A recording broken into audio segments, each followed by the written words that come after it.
आपका अपना होस्ट मलिक बाबर। तो चलिए पूछते हैं इनसे इनका नाम। अस्सलाम वालेकुम बेटा। वालेकुम सलाम। आपका नाम? My name is Laiba Mohammad Umar Malik. अच्छा, बहुत अच्छे। लैबा, लैबा क्या सुनाओगी? कुरान पाक की तिलावत। अच्छा, कुरान पाक की तिलावत आप भी सुना रही हैं, तो चलें बिस्मिल्लाह पढ़ते हैं। बिस्मिल्लाहिर्रहमानिर्रहीम। कुल हुवल्लाहु अहद, अल्लाहुस समद, लम यलिद वलम यूलद वलम यकुल्लहु कुफुवन अहद। सदक़ल्लाहुल अज़ीम। तर्जुमा, कहो कि अल्लाह माबूद बरहक है, ना वो किसी का बाप है ना ही वो किसी का बेटा, और उसका कोई हमसर नहीं।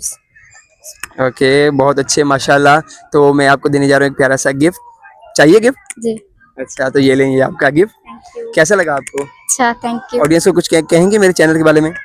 आपको सब फॉलो करें, सब्सक्राइब करें, लाइक करें और बस। बेल आइकन दबाना ना बेल भूलें। आइकन दबाना ना भूलें। ओके, चलो, थैंक यू। Thank you.